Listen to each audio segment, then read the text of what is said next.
Hello friends, my warm greetings to all of you. I am here with my next video on direct indirect speech part 2. This is my second video on direct and indirect speech. In my first video, I told you about some general rules how to change from direct to indirect speech. I explained some general rules like subject, object and no change. It means first person will change into subject, second person will change into object and third person will change into no change in indirect speech. And plus change of tenses, how to change the tenses. There were certain common rules which I explained, and in that video I explained you how to change simple statements when there is a simple statement in direct speech. So to make it into indirect, how will you change into indirect speech? In this video, I will explain how to change interrogative sentences. Interrogative sentences यानी कि question वाले sentences जिनमें हम कोई प्रश्न पूछते हैं. तो जब भी आपके पास डायरेक्ट स्पीच में if you have a sentence which asks A question, so how will you change it into indirect speech. इस वीडियो में मैं इस बात को एक्सप्लेन करूंगी. तो हम स्टार्ट करते हैं एग्जाम्पल के साथ, because it is easy for you to understand with example. For example, you have taken a sentence in direct speech. I said to him, comma, inverted commas begin, who are you? बड़ी simple सी बात है. मैंने उससे कहा आप कौन हैं. Who are you? This is a question. So when it is an interrogative sentence, how will you change into indirect speech? Just look at the construction of interrogative sentence. If interrogative sentence starts with any WH word, WH word means who, what, whom, how, why, etc. जो इस तरह के शब्द होते हैं जो question पूछने में हम यूज करते हैं. तो अगर आपका सेंटेंस उस वर्ड से स्टार्ट हो तो this side, this reported verb said to will change into asked, inquired, question, बहुत सारे यूज कर सकते हैं आप. Okay, so I asked him, said to change into asked, I asked him. After that, this WH word will be as it is. Here you will not add. The point to be noted is you will not use that here. जैसे हमने simple statement sentences में that से connect करते थे दोनों parts को. जब भी आपके पास WH वर्ड से स्टार्ट होने वाला इंटरोगेटिव सेंटेंस है तो you will not use any conjunction here. So I asked him who. After that are you है ना जैसे इस सेंटेंस में, तो you come to the subject. So this subject is you. तो you will change into he because second person change into object. तो this second person will change into object. According to object him, he बन जाएगा. Who he was, क्योंकि are is present tense. you के साथ हमने are use किया तो he के साथ past में was हो जाएगा. Who he was, full stop. This is also important because here you are not writing it as a question form. This question is hidden in this word asked or inquired, जो भी आप word use करेंगे. तो you will use here full stop. Okay, so who are you will become who he was. Another example, teacher said to me, why do you not complete your work? अब teacher ने मुझसे पूछा तुम अपना काम पूरा क्यों नहीं करते. सी, ध्यान रखिएगा टेंसेस उसी तरह चेंज होंगे, सब्जेक्ट ऑब्जेक्ट वगैरह भी उसी तरह चेंज होंगे, फर्स्ट पर्सन सेकंड पर्सन. सिर्फ इसमें ध्यान रखना है कि कंजंक्शन यूज नहीं होगी यहाँ पे. उसके बाद WH word as it is, उसके बाद आ जाइए आप सब्जेक्ट के ऊपर. After that you will bring the verb. So in this sentence also, why do you not complete your work. So the teacher inquired of me. Ask की जगह मैंने inquired word. You can use asked also. The teacher asked me, no problem. The teacher asked me. After that WH word why. Okay, then you is the subject. So this second person will change into object. Object is me. So according to me it will become I. Why I? अब do not था तो change into past. Why I did not complete? अब क्योंकि I है तो my work होगा. You था तो your work था. Okay? So teacher inquired of me why I did not complete my work. So this is the way you can change any interrogative sentence into indirect speech. Third example. Prem said, can you lend me some money? थोड़ा सा different है ये. प्रेम ने पूछा यहाँ पे आपको object नहीं दिया हुआ, बट ऑब्जेक्ट इज अंडरस्टूड। प्रेम ने मुझसे पूछा, प्रेम सेड टू मी, ये तो अंडरस्टूड है यहाँ पे। Okay, can you lend me some money, और यू यहाँ पे आ गया, तो ये भी इसका मतलब वो मुझसे पूछ रहा है, तो प्रेम सेड टू मी होना चाहिए ये। अब now this sentence does not start with WH word. यहाँ पे कैन यू लेंड मी, क्या तुम मुझे पैसे उधार दे सकते हो? बड़ी सिंपल सी बात है, आप इसका जवाब हाँ या ना में दे दोगे, है ना। दो तरीके की पहचान समझ सकते हैं कि yes no answer type question, यानी कि वो क्वेश्चन जिनका जवाब हम यस और नो में दे सकते हैं, या दूसरा कह सकते हैं without using WH word when you start a sentence with a helping verb before the subject. When you write helping verb it becomes interrogative. So can you lend me some money. अब इस case में जब आपका WH word से sentence start नहीं होता, तब आपको कंजंक्शन का यूज करना है, सिर्फ इनमें yes no type answer question में।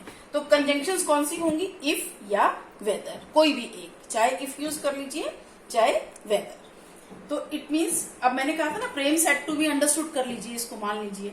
तो प्रेम आस्क्ड मी, इफ की जगह आप वेदर भी ले सकते थे। इफ आई, क्योंकि यू ऑब्जेक्ट था, अब हमने प्रेम सेड टू मी माना, तो यू के हिसाब से, मी के हिसाब से यहाँ पे आई हो गया, second person will change into object. So Prem asked me if I, और कैन है कुड बन जाएगा पास्ट में, if I could lend him some money. Him किसके लिए आया? प्रेम के लिए। यहाँ पे प्रेम के लिए मी था, तो यहाँ पे हिम आया। Is that clear? Now next question. Mother said to the daughter, where does the light of the moon come from? Mother said to the daughter, माँ ने बेटी से पूछा, where does the light of the moon come from, कहां से चांद की रोशनी आती है? तो अगर हम इस क्वेश्चन को देखें तो this question speaks about some kind of universal truth. So in this question you need not change the tense because it is based on scientific fact. So here it will become mother asked her daughter where, क्योंकि WH word है, no need of any conjunction. Where, अब does the light of the moon है ना, तो does को तो छोड़ दीजिए, पहले सब्जेक्ट क्या है? the light of the moon. So where the light of the moon. अब क्योंकि हमने इसको कम को came तो बनाना नहीं है, हमें इसको प्रेजेंट टेंस में ही रखना है, तो just to keep it in to present tense, ये जो does का S और ES है, it will be added to come. So where the light of the moon comes from. Full stop. Okay. So this is about change of interrogative sentences from direct to indirect speech. Besides this, we have some more kind of sentences which can be called exclamatory sentences.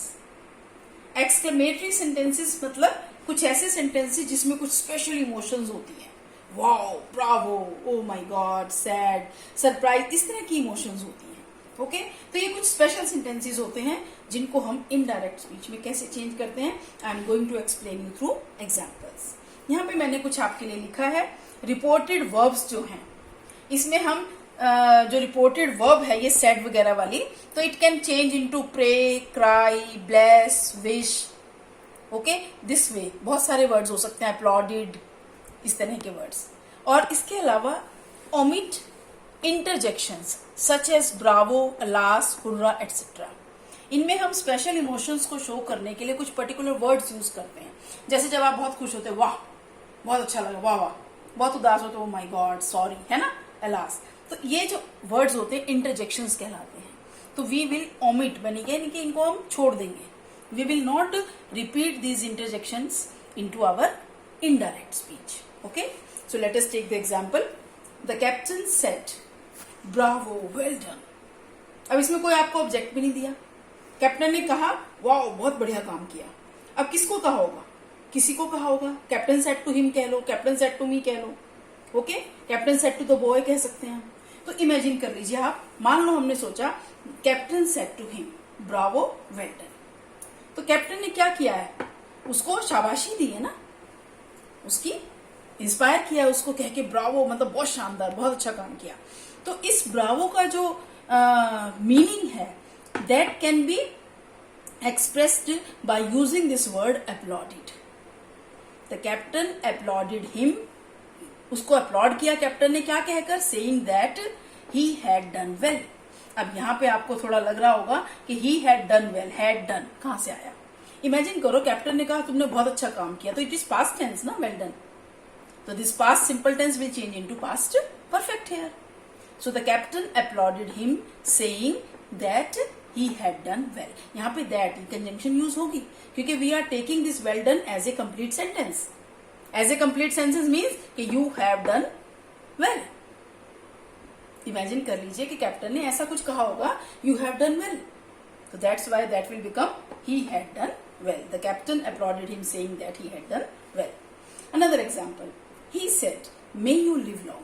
बड़ा simple सा है, उसने कहा काश तुम्हारी बहुत लंबी आयु हो, तो विश किया गया है इसमें. बड़ी सिंपल सी बात है, जब विश है तो ही विश्ड दैट, और मे यू, तो you is the subject, becomes him. किसी को तो विश किया ना उसने, मे आई है ना, तो इसको ही विश दैट, ही मे को पास्ट टेंस में चेंज कर दीजिए, he might live long. Very simple. Next, the boy said, wow what a big tortoise it is. The boy said, what, wow मतलब लड़के किसी बड़े से टॉर्टोइज को देखकर हैरान हुए. तो यहाँ पे एक्सप्रेशन कौन सा है वाओ से, वाओ शानदार, बहुत हैरानी का है ना, तो you can say the boys exclaimed surprisingly, या the boys exclaimed with surprise that it was a very big tortoise. Okay, the boys exclaimed surprisingly, exclaimed with joyfully, कुछ भी यूज कर सकते हैं आप. Okay, according to the sense, according to the emotion, you can use the words here. Exclaimed with sorrow, exclaimed with joy, exclaimed happily, etc., etc.